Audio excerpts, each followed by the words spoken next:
വ്യാജ ലഹരി കേസിൽ തന്നെ കുടുക്കിയത് കുടുംബാംഗങ്ങളെന്ന ചാലക്കുടിയിലെ ബ്യൂട്ടി പാർലർ ഉടമ ഷീല സണ്ണി.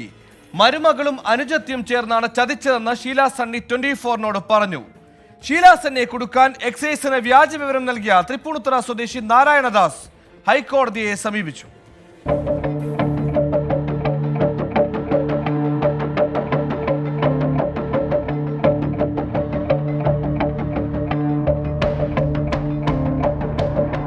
മരുമകളും അനുജത്തിയും ചേർന്നാണ് തന്നെ കള്ളക്കേസിൽ കുടുക്കിയതെന്നാണ് ചാലക്കുടിയിലെ ബ്യൂട്ടി പാർലർ ഉടമയായ ഷീല സണ്ണി പറയുന്നത്.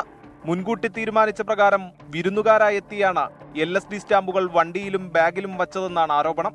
ഇതിനായി ഇരുവരും തലേദിവസം ഗൂഢാലോചന നടത്തിയെന്നും ഷീല സണ്ണി. മരുമോളും അനിയത്തിയും കൂടി കുറേ നേരം ഞങ്ങളുടെ വീട് കഴിഞ്ഞെങ്കിൽ പിന്നെ പാടാണ്, അവിടെ നിന്ന് കുറേ നേരം ഫോണിലും സംസാരിക്കുന്നുണ്ടായി. പിന്നെയാണ് അവർ വൈകിട്ട് എൻ്റെ വണ്ടിയും കൊണ്ട് ചാലക്കുടിയിലേക്ക് വന്നു. അറസ്റ്റിലാകുന്നതിന്റെ തലേദിവസം ഇരുവരും തന്റെ സ്കൂട്ടർ ഉപയോഗിച്ചിരുന്നുവെന്നും ഷീല സണ്ണി പറഞ്ഞു.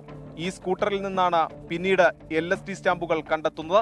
അന്വേഷണ പുരോഗതി സ്വാഗതാർഹമെന്ന് പറയുമ്പോഴും എന്തിനാണ് തന്നെ കള്ളക്കേസിൽ കുടുക്കിയതെന്ന് വ്യക്തമായാലേ നീതി ലഭിക്കൂവെന്ന നിലപാടിലാണ് ഷീല സണ്ണി. അതിനിടെ ഷീലയെ കള്ളക്കേസിൽ കുടുക്കിയെന്ന എക്സൈസ് ക്രൈംബ്രാഞ്ച് കഴിഞ്ഞ ദിവസം കണ്ടെത്തിയ നാരായണൻ ഹൈക്കോടതിയെ സമീപിച്ചു. എക്സൈസ് വ്യാജമായി പ്രതി ചേർത്തെന്നാണ് പരാതി. ഹർജിയിൽ ഹൈക്കോടതി എക്സൈസിന്റെ മറുപടി ആവശ്യപ്പെട്ടു.